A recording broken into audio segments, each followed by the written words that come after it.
Start. First of all, once again, very good evening and welcome to the 12th episode of this COP.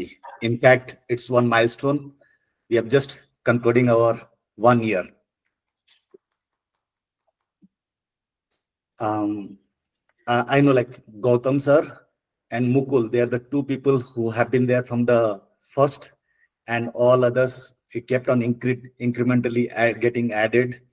And we have been, I think most of you have been there for more than 70 to 80% of this 1 year time frame. And this only tells me that, and we are just speaking prior to this call, that okay, we are here without any expectations from each other, but still we try to help each other. Like even though we don't expect, we see how we can help others. The explanation is not there, but it is more from the other side. We try to push some help to each other. So which is a great thing, and that is what I believe that is making all of us stay connected out here. I see Rahul Bakshi has joined. Hi Rahul. So he's a new member to this group, joining for the first time today. Rahul, can you hear us? Hi Raj, I can. Sorry, I just joined just at the last moment. It was all close to 7 when I joined, so I kept myself on mute and invisible so that I do not disrupt the proceeding which might have happened in my absence. So sorry for that. No. Very good evening to all of you, ladies and gentlemen. It's so nice to see you all, and it's a pleasure to be a part of the cohort starting today onwards. Okay. Thank you, Rahul. Yeah, and we'll have a detailed introduction in the next COP for you. But today we have Hemant Deshpande, and we have invited him. The reason being, this is one of the initiative of this community. We all know, like many of us have just started their career in professional coaching. Some already established, and while each one of us have multiple industry experience, but we are new to this coaching. Either we are trying to get into some certification, some learning, some practices, or trying to set up our own business as well. So we wanted experienced as well as practicing coaches in this community so that we learn from them, we hear from them. So with that, Manju helped us connect to Hemant. We had a quick connect, and where we have shared about the background of the audience out here. And thank you, Hemant, first of all, for spending out time. This is a very big gesture from your side, especially to help the society. While it is a small here, but whatever small, but it is really a big thing for all of us here. It's my pleasure, Raj. Yeah. So a quick introduction from like what I am aware of Hemant, and I will also request him to introduce at the beginning. So he has been in these corporates for more than 2.5 decades. And in the last 5 years, he has been into his own business, starting his own coaching company. He has moved from, so he's an ICF PCC certified coach. And more I would let him to share about himself. But before I request him, the whole flow or the session that we have planned is there won't be any PPT. So no presentation. Okay. Because I'm aware of the audience out here, what we are looking for in this session.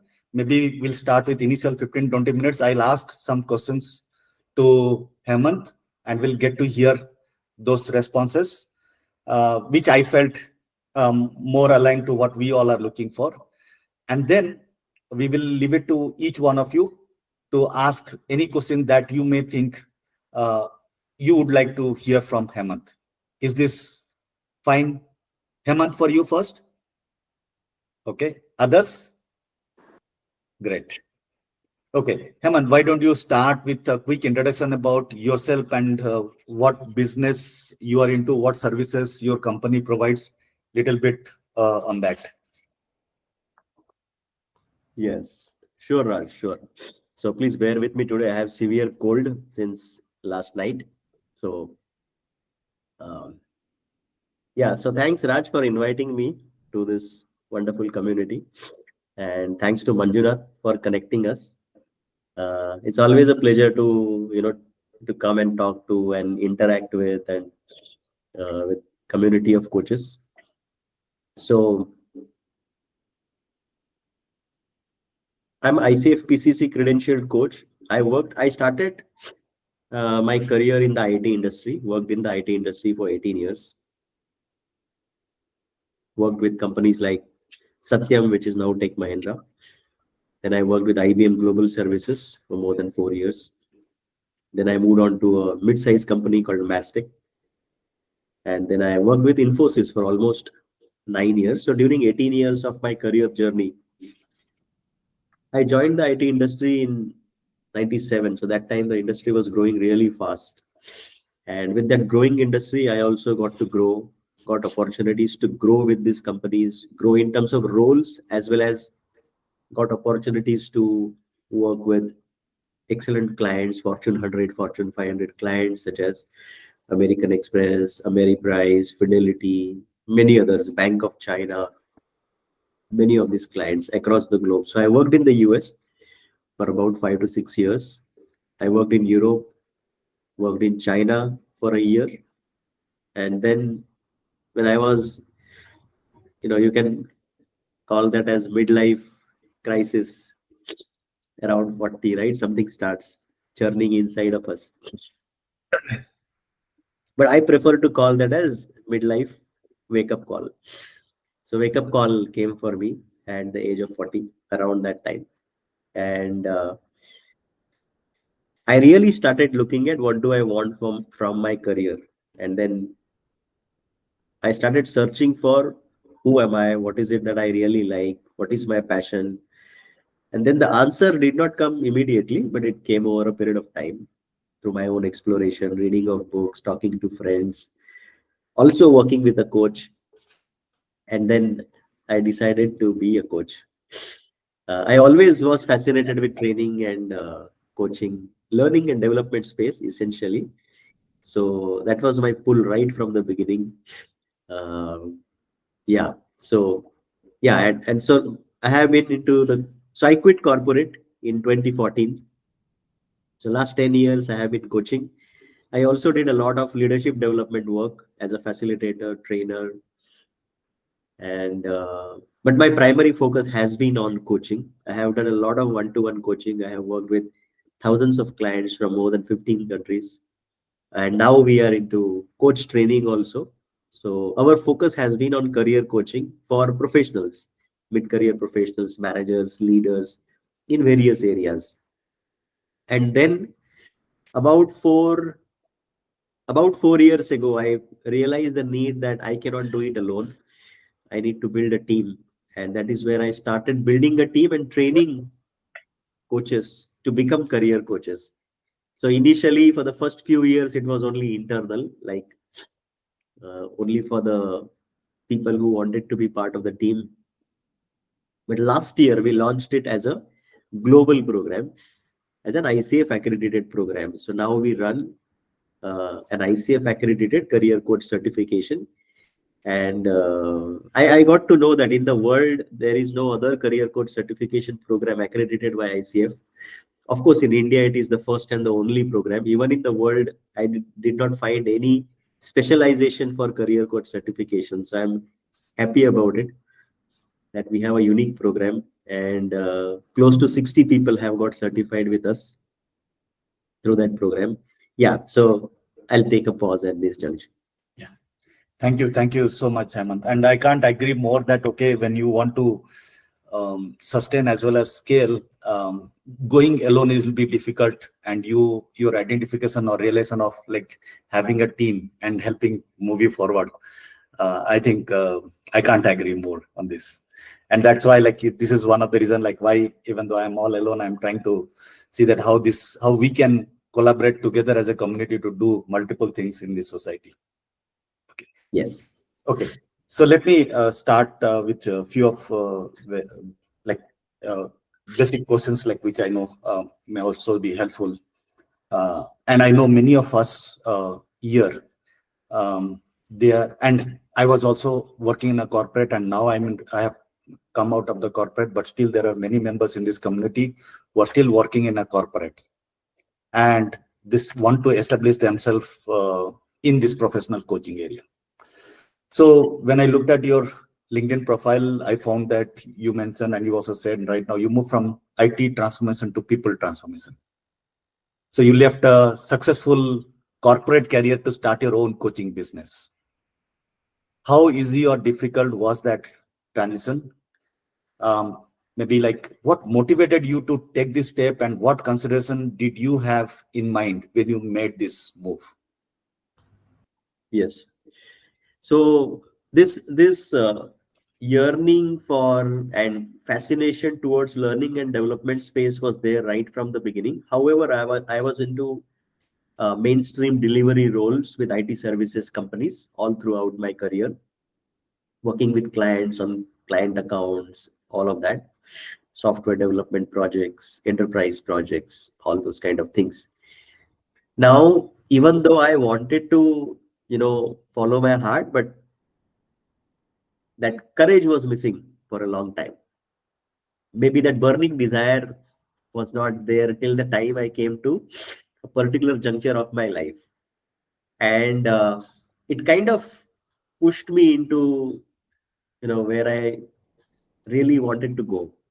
So how it happened is a series of incidents, but one of the powerful incidents there is that it was my son's second birthday, which was coming up in 2014 January, and the date is important for me personally. It was 18th of January 2014, and his birthday was coming up, second birthday.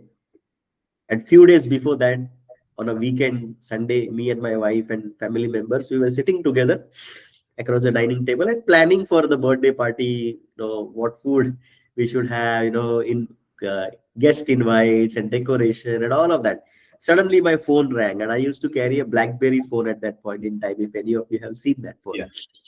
And I was like, on a weekend, my BlackBerry is ringing. Why? What is happening? And I picked up the phone and I saw that my super boss was calling from Bangalore. I was like, what happened? And I picked up the phone and I said, what happened? So he said that, Hemant, we have an escalation. And the client, I was managing a large program at that point in time. It was for a US insurance company, a large program, 15 million US dollars. About 200 people were working on that program. And my super boss said that client wants the entire 2-year program to be replanned in 1 week's time. Hmm. And you have to travel to Mysore tomorrow. I was like, I'm sitting here planning for my son's birthday coming up in the next few days, and here is my super boss asking me to travel to Mysore. And he told me that, Heyman, don't let anybody give any excuse. Because I was not traveling alone, my entire leadership team was traveling. So he said, don't allow anybody to give any excuse. This is high stake. Okay. I said, okay, boss. I didn't want to go, but I did not have the courage to say no because I was worried about the consequences. So with a heavy heart, I traveled to Mysore. On that day, day of on the birthday of my son, in the evening, after the work was completed, in the evening I called my wife at about 7:30. And when I called her on the other side of the line, I could hear the music, children running around. The birthday celebrations had started. The music was going on, guests chattering and all that. And I felt so lonely at the other end of the telephone line. I said, my God, what am I doing with my life? And tears rolled down my cheeks. And I said, what is it? I felt like helpless and very low. And while I was in that state, of course, I wished my son's birthday and then, cut the phone. But I was standing there in the corridor thinking about what my life is all about. And suddenly something came up in my mind and two questions popped up, right? What those questions were is that, until what point will you keep blaming other people for what is happening in your life? When will you take charge of your life and career? That was one question that popped up. I had no immediate answer to that. And I was scared also to admit that I am responsible. Hmm. But I realized that very quickly. And second, question that came up is that when will you follow your heart? For how many years will you wait to do this? And maybe, just maybe this is the time. And I said, yes, I'm going to do this. It was very risky decision, but that is how it happened. And then I spoke to my manager immediately the next day saying that, I want to hand over this program to another person. I want to do something different. What is it? I don't know clearly, but this is what I want to do. So that is how it all started, Raj. And then I came back home from Mysore. I spoke to my wife. That conversation was also very interesting. I will share that and then I will stop. So when I spoke to my wife, Shubhangi, I told her that I want to do something different. I want to follow my heart. And she looked at me shocked.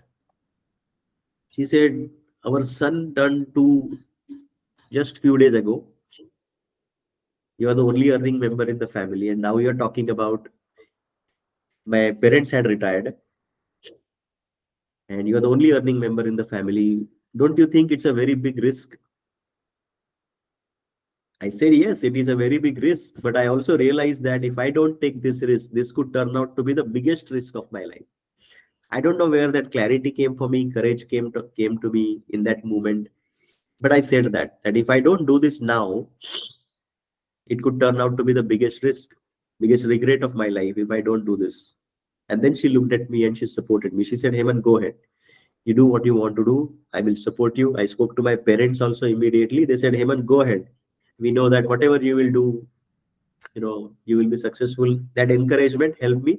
I took the next step. So the step was not easy, Raj, as you asked. But this is how the series of events that happened. Yeah. So it's really like, as I was hearing, like it was very emotional thing that would have gone through when you went through the ride of this whole journey. And I think Yes. two very powerful questions that you said in your whole journey.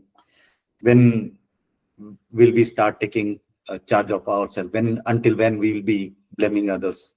And the second is, when will we start following our own heart? What is that we are liking? I think these are the two powerful questions that I think at least I am taking to reflect myself every now and then, if at all I'm still in that journey. So moving ahead, um, you have carved out a niche in career coaching. That is where you started focusing, especially for mid-career professional. How did you identify this to be your niche, and what advice, like, to all of us, when we are trying to um, identify our own niche, what are those elements that we should be Yeah. focusing on? Yeah. That's a good question, Raj. So when I thought about getting into training and development area, training is something that I always enjoyed attending. I had attended hundreds of training programs by that time in those years, from the company, outside of the company. And I also conducted on my own many training programs as a manager, training my team on various things out of my own interest. So training was very clearly for me an area which I wanted to get into based on my liking and strengths and skills that I had developed. Now, coaching came into my life as a surprise gift. While I had made a decision that I want to quit corporate and I want to do something different, I want to follow my heart, do this, all that, right? But in reality, it was a very difficult decision because what I will do, how it will turn out, how will I carry out family responsibilities, all of those questions were, you know, not easy to answer. And while I was still continuing to work, I had not quit yet. I had decided to quit. Mhm. So one Sunday evening, I still remember that evening, I was sitting at home alone and I felt the need to look for a professional help. And I remember during those days, in Times of India, एक वो glossy supplement आता था. It Ah. was called Times Lifestyle or something. Yeah. In that, contemporary articles used to come. And I had read, I'm talking about 2013. Okay, 2013, 2014 I am talking about. एक article पढ़ा था जिसमें there was something mention of a life coach. I said, okay, I need to take help. Because I was talking to my family members, talking to my friends, but yeah, it was helping to some extent, but there were limitations in terms of what they can advise. And so I actually Googled for a coach more than 10 years ago. I found 2 profiles and I spoke to one of them on phone, and I could connect with that person, and I actually hired that person as my personal coach. And while going through that coaching process, I realized how useful it was for me, how encouraging it was for me to work with a coach, because he listened to me without judgment. I could express all my anxiety, emotions that I was going through, the dilemma on one side, this, and on the other side, that. And I found it very, very useful. So I said, along with training, I'm going to definitely do coaching also. But then what kind of coaching I want to do? So my coach was a life coach, but I said, I want to coach people who are like me, who are going through similar kind of career challenges, career dilemmas, not finding meaning at work, work-life balance is not there, too much of stress, all those challenges. I said, I want to help those people, because what I knew at the lunch table at office, all my peers, 8, 10 of them, we used to have lunch together. Everybody was cribbing about things. ये नहीं हो रहा है, client सुन नहीं रहा है, बहुत pressure आ गया है यार, बच्चों के लिए टाइम नहीं मिल रहा है, not having time for myself, health is getting impacted. All these challenges were common. So I knew that it was not only me who was going through those challenges, everybody was going through those challenges. And I said, I want to be the coach who can help people like me, because I can relate to those challenges. So that is how I chose career coaching as a niche. And also, people started approaching me. This happened a little later when I became a coach, and I decided, people started looking at my profile also, saying that, hey, this guy has worked in corporate for 18 years and now he's coaching, he's a coach. So they could relate also to my professional journey as well. So it was a conscious decision as well. And then in some ways, people could also relate with that journey. And they came to me initially. A lot of people came to me for career transition, because I had transitioned my career. So they said, I also want to do that. How do I do it? So that is how it started, Raj. Thank you. I'll be little agile. I'll also inspect and adapt the flow. Realizing that, okay, it is me and Hemant we are talking. Maybe I'll take a pause and then allow people, if you have any questions connected to what Hemant has already said, anyone wants to ask, especially on what he has said, any follow-up question that you may have. I have one. Yeah, please. So, Hemant sir, when did you actually realize what you wanted to do next? Because more often than not, it so happens to maybe all of us, including myself, that we want to do something. But what is that something is a discovery by itself. So when did you realize that this is what I want to do and I'm going to enjoy it more than anything else? Yeah. And please call me Hemant. Please don't call me sir. Okay. Makes me feel a little uncomfortable, awkward. Okay. So Meghna, good question that, so when I started thinking about what I want to do next, I started reading some books. I started looking at what do I like, what I don't like. So there is a book, it's here on my desk, right, which is called The Pathfinder. It is a book that I had purchased many, many years ago in 2002, 2003, when I was in Phoenix, Arizona. And so this thought process was going on since that time, but actually taking a step took another 10 to 12 years. Okay. So to your question that how do we know that what to do next? So I started reading books, and I started discussing also with my wife, with my friends, that what is it that is bothering me with the current career situation, and what is it that I would love to do. So it was a combination of conversations and reading and what I can say, reflection. Yeah, and in that book, there were certain exercises. What are the things that you like to do? What are the things that you don't like? And things like that, right? What are your skills? What are your strengths? What are your values? What is important for you? And from that, clarity started emerging. So one thing which emerged for me clearly was that I wanted to get into learning and development space because I was always keen on learning.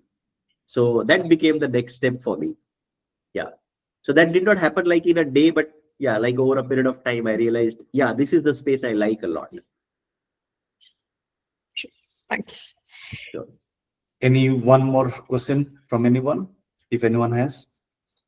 Hemant, I would like to just request you something to add on here.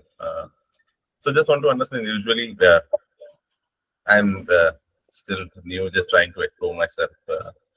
So it happens in my career also with the 15 years experience. Apart from my job, I did 3 startups also.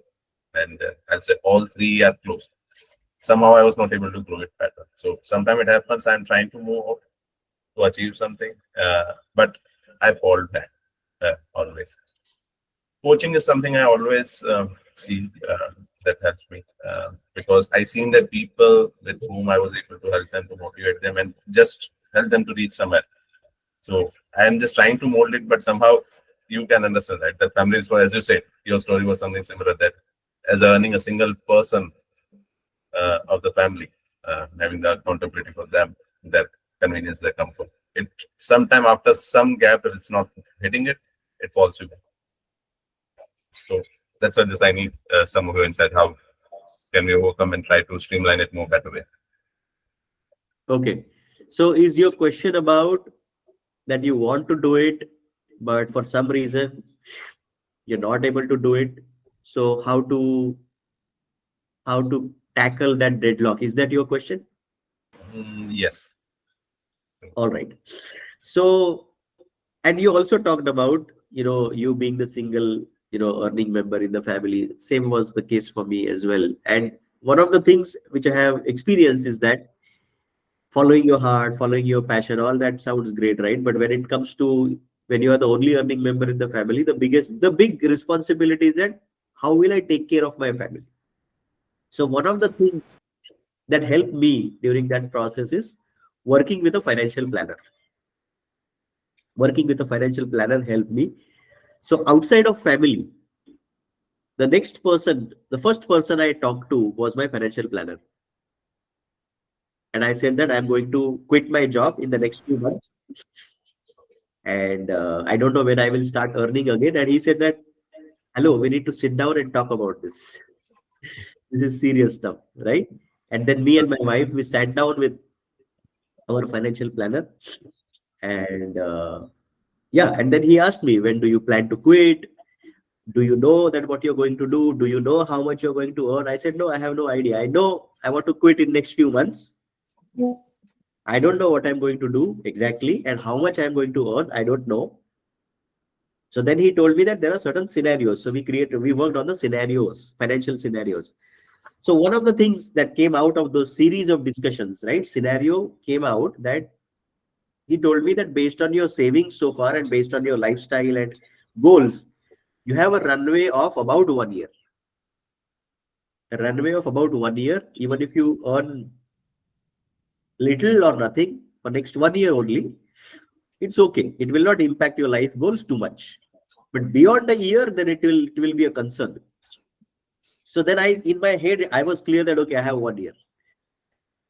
I have 1 year and I need to do something in that 1 year, start earning, start establishing myself, all that started happening. So that helped me, and that helped my wife also to understand that, theek hai bhai, immediately kuch, impact nahi hone wala hai. We still have time. So that helped us relax also. Yeah. So that helped me to, kind of tackle that difficult decision to take. And that's something I did also. All these 3 times I was able to somehow manage it for 6 months, 9 months to add on. Yeah. But the things what impacted me beyond that is when they didn't work. like if I'll talk to you about my last startup, so it was related to the healthcare products. It started well, it picked up well till 2020, but post-COVID, it busted because of the economical factors, which impacted the product pricing and everything. So there was a kind of a nowhere situation, went completely nowhere, where I was able to see it shaping and it completely kind of a busted. Yeah. Yeah, I can understand that. So those ups and downs can happen, and especially when you're starting a startup kind of a thing. So in my case, it was more like self-employment is how I started, like a freelance trainer. And then I started coaching people around me first, and then started building my website and things like that. So that is how I started, because I was clear that I want to be a coach. But yeah, when it comes to you doing something like a startup, it could be a totally entire different ball game, so which I don't have a lot of experience in. So yeah. Yeah. Thanks. Maybe in the interest of time, we may roll forward. Dr. Gautam, is it okay you park your question? There are other broad questions that we want to hear rather than going deeper to this area. Just park. If we get time, we will connect with you. We'll come back to you. Fine, sir? Yeah. Okay. Okay. So, Hemant, so I'm able to visualize the journey. Like you left the corporate, you started identifying your Nikkei, you started, and you also took care of your financial planning. And you started doing freelancing. That is what you said, right? So you want to know, like, how did you start building your client base? Where did you start? Yeah. So initially, I got somebody contacted me looking at my LinkedIn profile. They saw that I had quit corporate and I was starting as a trainer. So I had put some information there. By that time, I had completed my first coaching certification, which is ICF accredited certification, which I had completed. So which I had also put it there. So one company contacted me for some kind of a training. One other company contacted me for project management training. They looked at me as a project manager. And then even though I wanted to move away from project management and technical trainings, but I said, okay, it will give me training experience, right? So that is how it started. So small assignments, half day, 1 day training. They did not pay me much, but I didn't complain about that. I said, it's going to build my experience as a trainer. And then I took those assignments. I did a lot of training on PMP. I was a PMP, so I did PMP trainings also. And then another company contacted me and they asked me for a technical training. So I said, I have done technical training for last 6 months now. I want to do something different now. Do you have any opportunities for soft skill training? So I was little hesitant in asking, but I asked. I said, "Puchunga nahi to milega nahi." And they said, yeah, we also have soft skill training opportunities. And I said, can you give me a chance to do that? And they gave me some assignments, and then I started working on that. And then through the connections. So one other thing, Raj, is that I was talking to people around what I'm doing, what I'm up to. And through that, over a period of time, not immediately, over 6 months, 1 year, I got connected with a training company, okay, which was an established company. And then they interviewed me. I also needed to do a lot of follow-up with them. And then they asked me to come for an interview through a reference and all that. And then I gave an interview there, presentation there, demo session, as you call it. And then they hired me as a, you can say, associate with them. And that gave me a lot of training opportunities and coaching opportunities also. So that's how it happened organically. And then I was also focusing on building my own, I'll not say brand, but my own established. So I built a website in 2015, 2016. Around that time, I built my website. And yeah, so these things started, and I was talking to people that this is the work that I do. So it happened. It started happening like that. Great. Yeah. So while you have created a network, you got your first opportunity and you got onboarded to this big learning organization.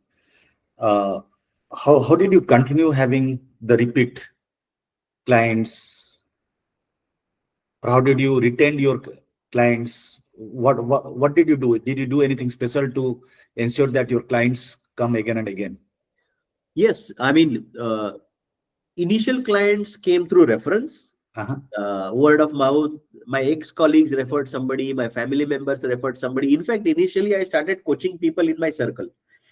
My friends, ex-colleagues, my extended family members, and I called them and say that, hey, you know what, I'm a certified coach and I'm looking for practice, and will you be ready to get coached? It will be free of cost. See if it helps you. That is how I started.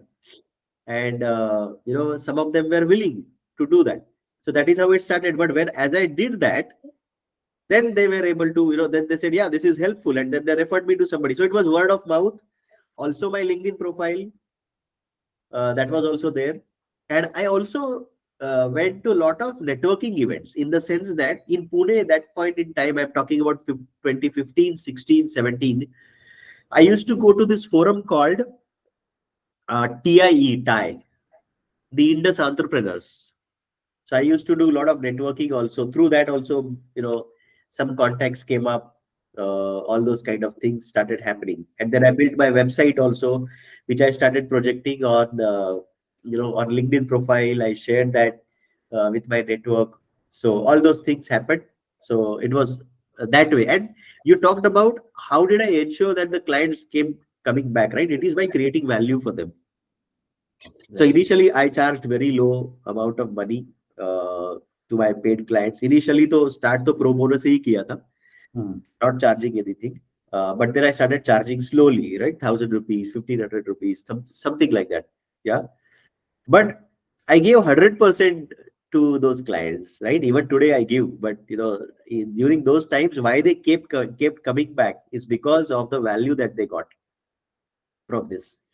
So there have been clients who have been working with me on one-to-one coaching engagements for 4 years, 5 years also, right? And one-to-one coaching, as you can imagine, it is a reasonably good amount of investment that is there. Yeah. Still, they continued investing because they got value from coaching. Yeah. So what I'm hearing is, irrespective whether you're doing it as a pro bono or a paid coaching, you have ensured the same quality irrespective of the mode, right? Yeah. Yes. Okay. Yes. And same for the training engagements also. Like initially I was doing training engagements. So gave 100% to every training engagement, and that gave good, what I can say, good feedback, good testimonials, and also the word of mouth spread because of that. Okay. I'll again take a pause and let people ask any questions connected to this area about client base, branding, marketing. Just to add on and more elaborate, Hemant, just want to understand, as I think Raj, where the topic started. Initial marketing, as you said, it's a more of a word of mouth and offering a pro bono services where it started. But can you try to help us to take it through how exactly it's moved forward in the repeat? So some you said the end users, when it's adding a value, it's repeat.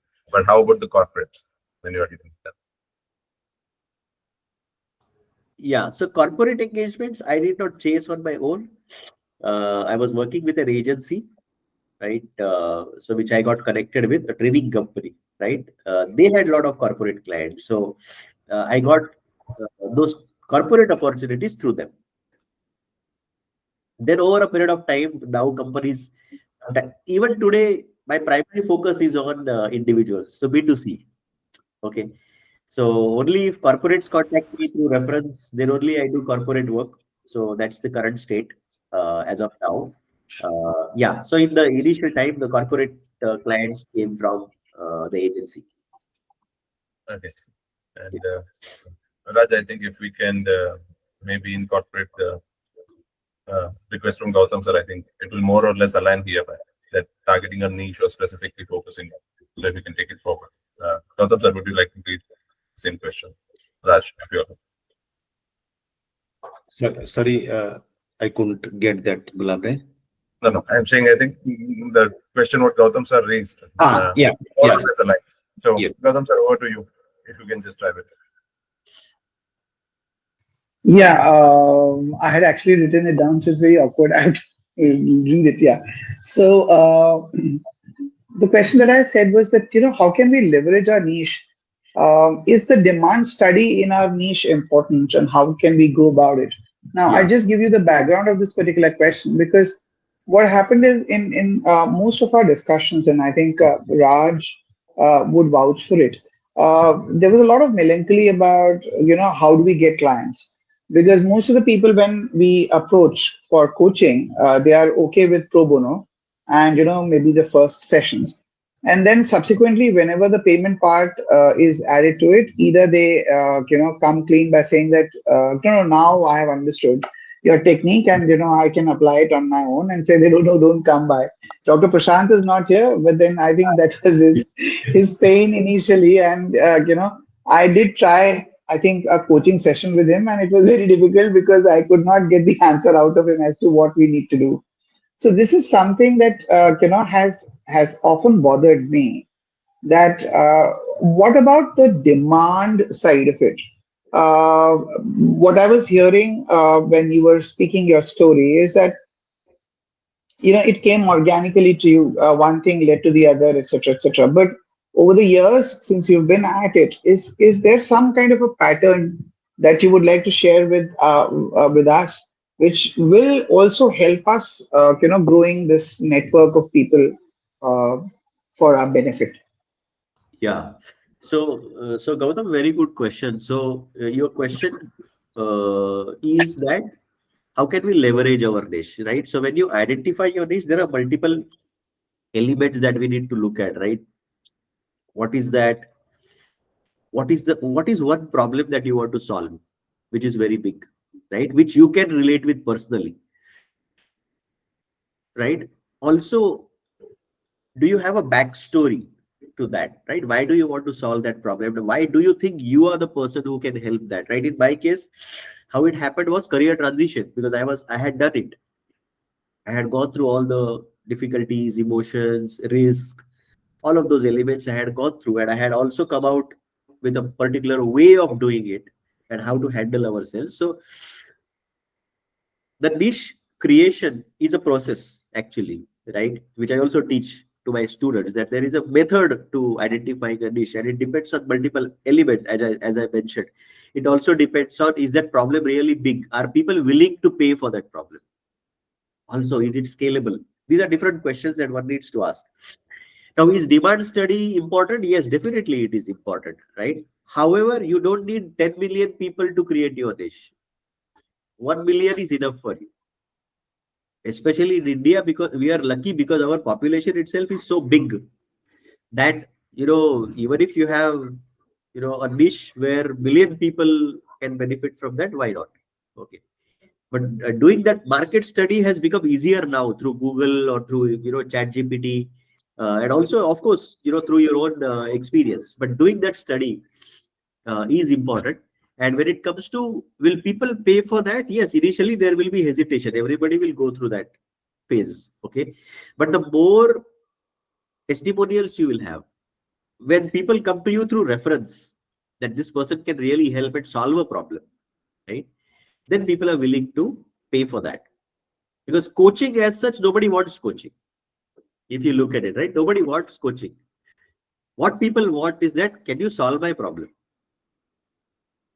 So if you're able to solve that problem for, more number of people, and they can give you feedback and testimonial for that, that is how it's going to grow. Yeah. Raj, can I? Yeah, please. Right. Super awesome, Hemant. That's a very well said, because many a times we are in that dilemma that, okay, I am a coach, so I am here to coach you. But people say, so what? Can you help me to solve this problem? Then probably, I mean, that's going to help me, kind of a thing, right? You put it very well. There's one discussion which we have been having within our community is, individual one-to-one coaching versus group coaching. Because sometimes from a scalability perspective, from an impact perspective, or even from a certain branding or investment perspective, what has been, I know we have been part of a similar community where we learn group coaching, mentoring methods together and implemented. Yes. I want to know from your experience, how do we get into this group coaching model, and how it has been evolving in the industry, and probably you can share some insights on that. Sure. Yeah. So, see, identifying niche, and this question is also related to each other. If you see that you have identified a niche and you know that there are many people who are facing the same challenge, right? Then both things can work. One-to-one coaching will also work, and group coaching will also work, because group coaching has its own advantage in terms of for you as a coach and for the client group also. Because when you have a group, right, it has a group energy. So it's a win-win when you do a group. However, what I would recommend is that do at least 100 hours of one-to-one coaching. At least I'm saying, okay, you do it for 6 months. Understand in that particular niche, in that particular area. I'll take an example of continuing, right? Career transition, for example, people are looking at career transition and finding it challenging. Talk to at least 10 people. Even if it is free of cost, no problem. Or even if it has a minimal cost, no problem. Then after talking to 10 people and having that data with you, you can launch a group program after that. Saying that, hey, I am launching a group program now. Of course, one-to-one coaching has a set of competencies one needs to have. When you are looking at a group, you need to have a separate or additional skills, which is handling a group facilitation, the group dynamics. How do you handle questions? How do you handle the audience? There could be some people who ask too many questions. There are some people who don't talk and all that, right? The group dynamics has to be managed. That is a skill that needs to be developed, and we call that as a facilitation skill. So that also needs to be developed. So there is a skill part to it, and there is an economy part of it, and then there is a niche part to it. So when you see that over 10 people, they want to do same thing, but they have different challenges. Yeah, and those can become patterns, and then that can become a group program. And then, of course, you need to have a different kind of a delivery method for a group program. It has to have a structure. It has to have an agenda. For one-to-one, the client decides the agenda. Coach carries the process, right? So the way of delivery is also different. So I hope I am answering your question, Manjunath. Yes, Hemant, pretty much. And the another, there was a big discussion debate we were having is it okay to mix training, coaching, mentoring to help our clients to get the result? Because sometimes we say that, okay, I'm a coach, I should only coach. I should not get into the, the training or a mentoring boundary. I'm going to follow the coaching. So what is your perspective about that? So I struggled with that question initially, in the initial years, Manjunath. Okay, I'll be very honest with you. So as I was coaching people and helping people in their careers, right? Always they had questions for me saying that, Hemant, please suggest me this. Hemant, please tell me what should I do, right? So I used to give suggestions, and I used to feel guilty about it. And as a coach, am I supposed to give, suggestions? Because especially if you have gone through ICF training, right? It is told to you that suggestions are not good, or, as a coach, you should not be giving suggestions and things like that, right? And then while I was doing my PCC journey, that question got resolved, because I have talked to my mentor and I said that this is a dilemma I am dealing with.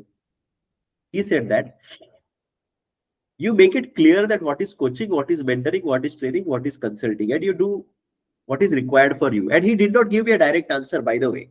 Okay. Then I figured out that my client has come to me because he has a problem to solve or a goal to achieve. So why should I be in my head thinking that, oh, am I doing coaching, or am I doing mentoring, or am I doing training? It is in my head. So I'm like self-focused. If I'm thinking about that, I said, I want to be client-focused, client-centric.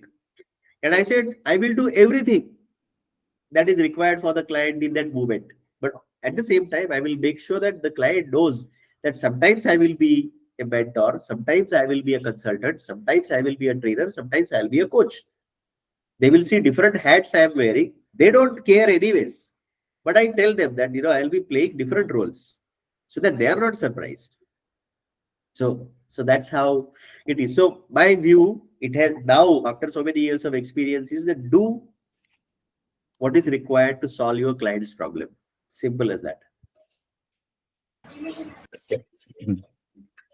But I think, Hemant, thank you. You added the most valuable point, right? That before just entering in the engagement with them, I think it is important that they should be aware of that there are the different hats, and it will come as per the situation, not the scenario.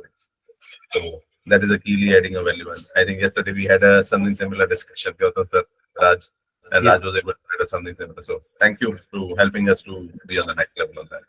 Thank you so much. Over to you, Ram. Okay, so we have 7 more minutes. Maybe I'll ask one more question. I think this is also very common, and even I am also still trying to figure out how should we derive, like, how much I should charge for my coaching sessions. So what are the different parameters? So we understand that, okay, initially we have to start with pro bono, free, and all of those. But sometime we'll have to figure out, okay, this is the charge that I need to put in my website, in my TopNet, whatever. What are the parameters we should consider? Correct. So I will say the pricing depends on the context. Okay, and I will elaborate on what I mean by context. If you're coaching, mentoring young professionals, right, their paying capability may be lower as compared to a mid-career professional who has, let's say, 10, 8, 12 years of experience. So your pricing will depend on that. And also, what is the problem that you are solving for them? What are the alternatives that they have for solving the same problem? Maybe they will go to Udemy, or they will go to ChatGPT and ask the same question. What is the value coach is adding to that, right? Or they'll go to Google and find something, or they'll find a book and read that. What is the additional value that you're adding? You look at the target segment. Also look at what is their income level, what is the affordability for coaching. Also your own stage, like initially we charge low, and over a period of time we increase that. Also, I found it useful to set income targets for myself also. Okay, saying that this much I want to earn, right? And if I get these many clients, how much do I want to charge to each client? Yeah, and there is always hesitation to especially charge higher. Yeah, but that is only a mental barrier. I realize that. Okay, I used to feel very hesitant to talk about pricing also initially. Okay, but it is important to get used to it, practice it, because there is no fixed tariff to coaching, right? So there is fixed tariff to other things, but there is no fixed tariff to coaching. It is very individualized service in that sense, right? So you can charge as much as you want to charge based on what stage you are at, where your client is, what value are you creating, what is the income level that they have, and how is this value perceived in their life. So it also depends on what is your credibility. So there are these other parameters also, like, do you have a lot of testimonials? Do you have that much experience? How many clients have you coached? What results have you got? All those parameters. It also adds what is the qualification that you have. Like, do you have credential? Do you have certification, which is globally recognized? So all these parameters will come into play. But when it comes to pricing, I will say that go with the pricing that works for you at that point in time. Start low, but do not hesitate as you get more clients to increase that cost also. And let me also share this with you, Vinayak, which I did not share for the earlier question, is that in today's world, we'll have to also use performance marketing. Okay, SEO, ads, but you don't have to do that initially. Okay. But I have used performance marketing to get clients also. Like, also another thing is that which you can do free. Performance marketing is you will have to make an investment for that. But another thing is that to make use of all social platforms, content creation and establishing your thought leadership through social media is very important, and it is something which is free. Of course, you'll have to put in your effort, expertise, by creating content. It could be posts, it could be videos, reels, or Instagram, Facebook posts and all kind of things, right? That is also an important parameter to establish yourself on social media, and that is something that you can do. One has to do that initially, and also a good website one needs to have. Great insights, Hemant. Yeah, Gautam sir, please. Yeah, I just wanted to, give you a, an opinion or a price point. So what I did, I was faced with this dilemma. So being a professor, I looked at the, the teaching part of it. So how much do teachers charge? So generally I am Ahmedabad charges 20,000 bucks for 1.5 hours of lecture, and we used to give them around 10,000 rupees for 1.5 hours of lecture. So I thought that, oh, okay, so 1 hour would be roughly 7,500. So 5,000 would be a good bet. This is how I decided, and it was acceptable to the client. I said that, I'll charge 5,000 rupees per hour. And it can be anything. So they also said that, it can be mentoring, coaching. They are not bothered so long as you are getting us a result. We don't even bother in which head you actually charge coaching or mentoring. But that is fine for us. In fact, I gave this to the same amount we charge for female to females counseling, and I also had an associate who talked to mentored females. So this was acceptable. So I gave the price justification based on the charges, which are training charges, which generally IMs and other people charge. Just giving you a point of view, maybe it adds to some of the anchor points, because clients generally ask for the anchor point. On what basis you're asking? Okay. So we are on the top of the hour. Maybe Hemant, is it okay? We take the last question from Rahul. Yeah, surely we can take. Yeah, a quick one, Hemant. I won't take much. So I was relating to you, since I also, from the L&D space, and the reason I switched to coaching was that I got frequent requests from my L&D clients that, do you do coaching also? So that kind of triggered in my life कि चलो ये भी लोग पूछ रहे हैं तो वो कर लेते हैं. So that was one reason I joined, and I became I joined for the coaching thing. Yeah, so my question to you now is that, as most of us, my coaching career has still not taken off. I'm still into the L&D space, since I know that space, and I've been there for 15, 20 years. So I just wish to ask you, now that you have also explored the L&D space and now the coaching space as well, which one out of the two you find is more rewarding in terms of the cost benefit and the effort which you put from the economic terms purely? I mean, that how much do you invest time and how much is the rewards? Are they great in coaching, or are they great in training L&D? If you're still into L&D, agar aap abhi bhi trainings mein hai, yeah, you have not stopped that. Yeah. So so now I do training, but I do coach training now, right? Okay. So I do coach training. So I did corporate training for many years, like from 2015 to almost till start of 2020, and it was a conscious decision to stop that even before COVID had hit. Okay. So I did training during those times because it kept giving me regular income. Okay, because coaching practice was still kind of had not taken off to that level where I can earn a decent income from coaching. Okay, so training gave me that. Because if you see training, L&D space, see, coaching and training are both part of that, but you will see training requirements are much more as compared to coaching engagements, right? So I would say that it is also very useful to have that training experience, because then you will study multiple topics. A lot of reading you will do, you will prepare yourself. That preparation helps you as a coach also. You will also have opportunity to be in front of a group, deliver your presentation or deliver your training. So all of those opportunities come up through training, right? And I would say that for many years, I did both training and coaching together. Yeah. So I would say that training See, after a certain number of years, I realized that this was after eight years about, okay, I realized in 2020 May, I wanted to focus on growing my coaching business. So then I said that for training, if I have to do, I did a lot of travel Yeah.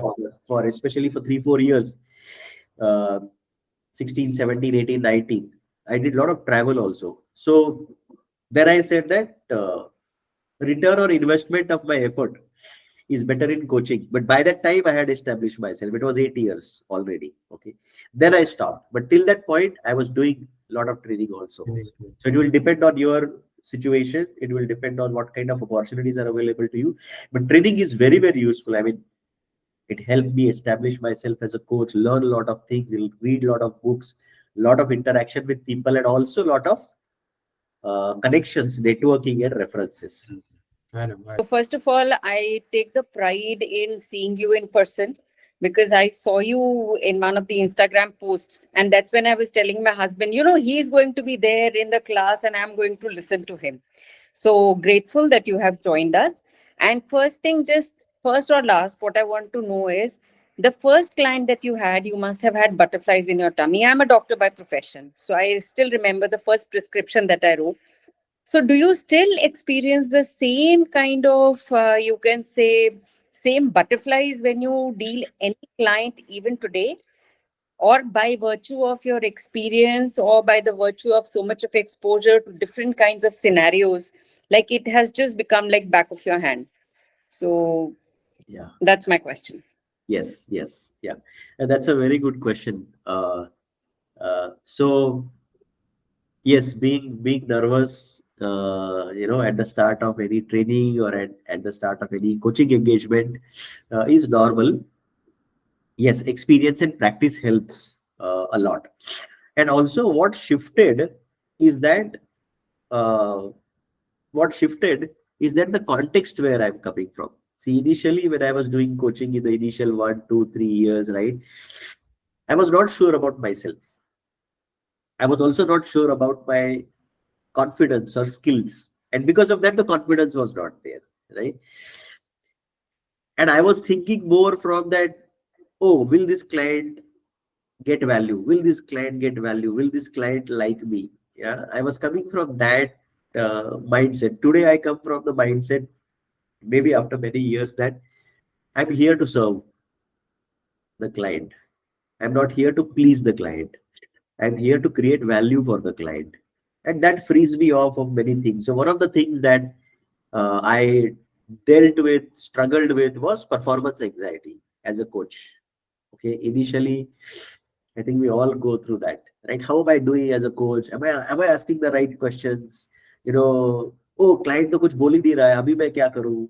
Right? Or there is silence. The silence becomes very awkward. A lot of things happen.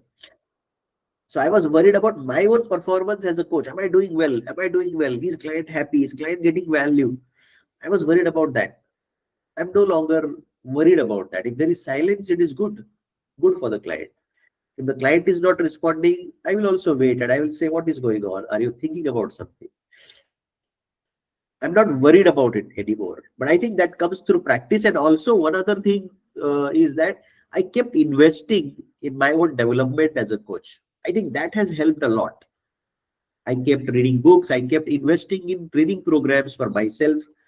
And that helped a lot to build that confidence, patience, skills. I can call that as also as widening the spectrum, all of those aspects. And then Thank you. because of that, the anxiety is not so much. I will not say that it is not there, okay, but I don't get bothered by it anymore. Thank you. And you want to get one year of your perspective on a social issue, if you allow? Yeah, go ahead, Anand. Yeah. I just want to pursue ICF PCC, but one of the ICF certified member told me that ethics and morals come first when you're a coach, Sure. right? Sure. But today you might see some of the certified coaches are also are not ethical in nature. Like you might have come across this. So does this situation bother you? I just want to know your perspective Yes, on it this. definitely, Anand, it bothers me that coaches are like, if you go to YouTube, right? Coaches are claiming that with all due respect, right? You can become a coach in 30 days, or you can earn crores in 2 months, and things like that, right? Which are absolutely uh, exaggerated claims, right? So in ICF, people who have gone through ICF, right? The first competency is code of ethics, right? So what other people are doing, we don't have control on. But what we are doing as a coach, it is totally in our control, right? So I don't make any promises to my clients saying that you will get this, you will get that. We talk about what is your goal, and then we follow the ethical structure there. So we with every client we have a coaching agreement, and we clearly mention inside of that what requires to be mentioned from ethics standpoint, right? Confidentiality, it is not a guarantee of success. Coaching is a process where we help you, right? All the actions that you take are you're responsible for that. All those parts of ICF thing, yeah, we follow. And other thing, now it has become even more important for me because now I'm a coach, trainer, and mentor. Mhm. So in my coach training, also the first competency we talk about, and we talk about really seriously and talk about it, is code of ethics. Thank you, Hemant. I've been working with Hemant. I know him. We have been, collaborating for last almost 8 years. I have seen him PMI days of Pune to we both are part of one of the largest digital coaching ecosystem where our mentor, we have a common mentor who is helping us. The first thing principle is about ethics and the principle based coaching. It's group coaching, and collectively I know the way Hemant has grown. I've seen him adding value and contributing to the community, and within our we have a community where how he selflessly come out and help us, including sharing some of the templates or the things which is required for other coaches to grow. And in fact, I was part of his first group of ICF certified career coaching program, happened last year. And it's very evident, Hemant, in your talk, walk the talk, what we talk about typically in coach. I have seen that in Hemant, and that was one of the reason we said, okay, let's get Hemant into this forum. And thank you, Hemant. Thank you for being here and sharing your insights, and more power to you. Thank you. Thank you, Manjunath. You're very kind.